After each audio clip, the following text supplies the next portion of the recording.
अब तक हमने चित्र के रूप में भिन्न को जाना कि भिन्न को दिए गए चित्र हैं उनको उसमें अलग-अलग रंग हैं और उनको भिन्न के रूप में किस तरह से लिखते हैं।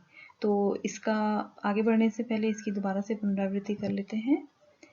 ये हमारे पास में एक चित्र है।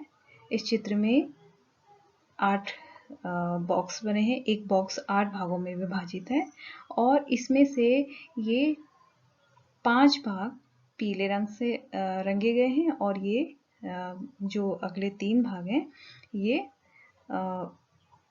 दूसरे रंग से आसमानी रंग से रंगे गए हैं। अब इन भागों इस पीले वाले जो भाग हैं इसको हम भिन्न के रूप में किस प्रकार से लिखेंगे? तो ये है क्योंकि रंगे हुए भाग हैं 1 2 3 4 5 तो इसको हम 5/8 के रूप में लिखेंगे और ये जो 5 है ये इसका अंश है और जो ये 8 है ये है हर। तो ये है भिन्न का परिचय। अब हम आगे बढ़ते हैं, बात करते हैं समतुल्य भिन्न की कि समतुल्य भिन्न होती क्या है। तो समतुल्य भिन्न के लिए समझने के लिए ये है हमारे पास में 3 अलग-अलग चित्र हैं और ये 3 अलग-अलग चित्र में हर एक बॉक्स अलग-अलग भागों में विभाजित है और हर एक भाग जो है अलग-अलग रंगों से रंगा गया है। तो हम बात करें पहले चित्र की।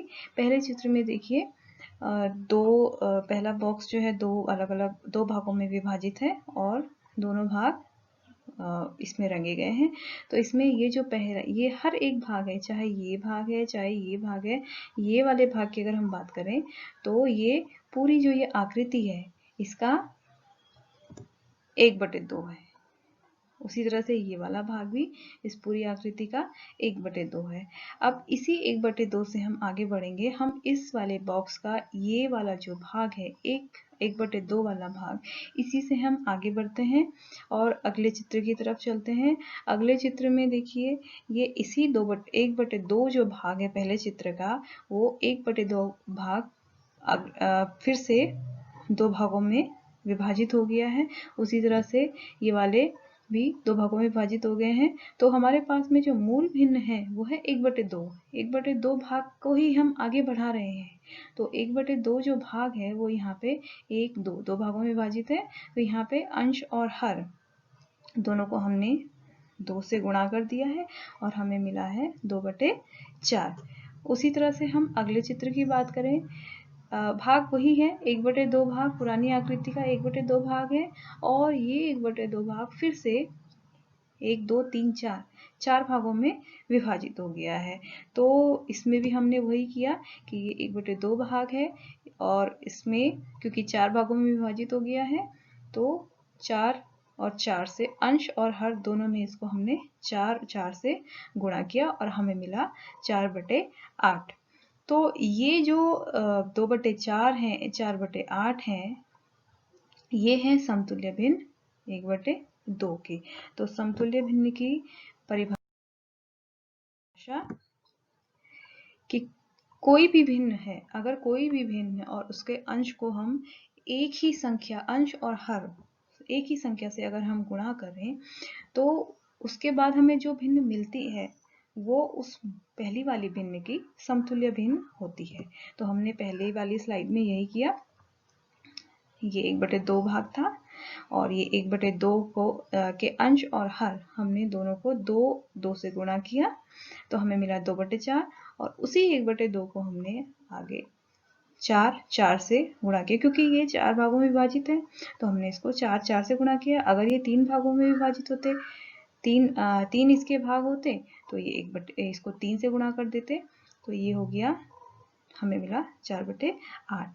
तो ये जो 2/4 है 4/8 है ये 1/2 ये हुई मूल भिन्न, इसकी समतुल्य भिन्न होंगी।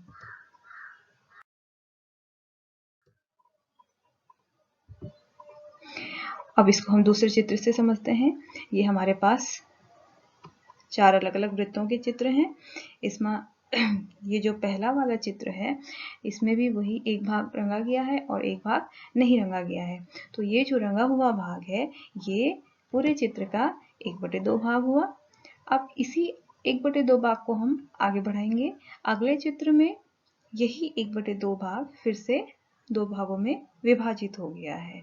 तो यहाँ पे क्योंकि दो भागों में विभाजित हुआ है, तो 1/2 को हमने अंश और हर 1/2 के अंश और हर दोनों को हमने 2 से गुणा किया और हमें मिला 2/4। फिर इसी 1/2 भाग को हम आगे और बढ़ाते हुए चलें, तो यहाँ पे यही 1/2 भाग 1, 2, 3 भागों में विभाजित हो गया है। तो यहाँ पे हमने मूल भिन्न जो 1/2 थी उसके अंश और हर दोनों को हमने 3 से गुणा किया और हमें मिला 3/6। फिर आगे उसी 1/2 भाग को हमने देखा कि ये 1, 2, 3, 4 भागों में विभाजित हो गया है। तो 4 भागों में विभाजित होने के बाद हमने मूल भिन्न 1/2 थी, क्योंकि हम बात 1/2 से ही शुरू कर रहे हैं, तो उसको हमने 1, 2, 3, 4 से अंश को भी 4 से और हर को भी 4 से ही गुणा किया और हमें मिला 4/8। तो ये जो 2/4, 3/6, 4/8 ये जो भिन्न हैं, ये 1/2 इस भिन्न के समतुल्य भिन्न होंगे।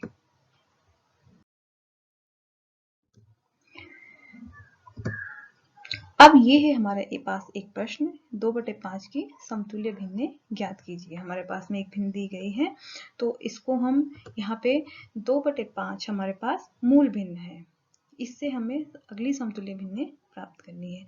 तो इसमें भी हम वही प्रक्रिया दोहराएंगे। 2/5 इसके अंश और हर दोनों को हमने 2 से गुणा कर दिया और दोनों को गुणा करके हमें मिला 4/10। 2 और 2 से किया। फिर अगले उसमें यही 2/5 के अंश और हर दोनों को हमने 3 से अलग अलग गुणा किया। 2 को 3 से गुणा करके आया 6 और 5 से 3 को गुणा करके 15।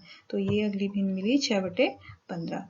फिर अगले प्रोसेस में यही 2/5 लिया और उसे अंश और हर को फिर आगे 4 से ही अंश को और 4 से ही हर को गुणा किया, तो हमें मिला 8/20। इस प्रक्रिया को हम आगे तक बढ़ा सकते हैं, तो इसको 5, 6, 7 आगे जितनी भी संख्या हैं उनको आगे तक बढ़ा सकते हैं। तो उस तरह से हमें बहुत सारी समतुल्य भिन्न मिलेंगी 2/5 की। तो यहाँ पर 2/5 की समतुल्य भिन्न में 4/10, 6/15 और 8/20। तो आशा है आप लोगों को समझ में आ गया होगा। Thank you.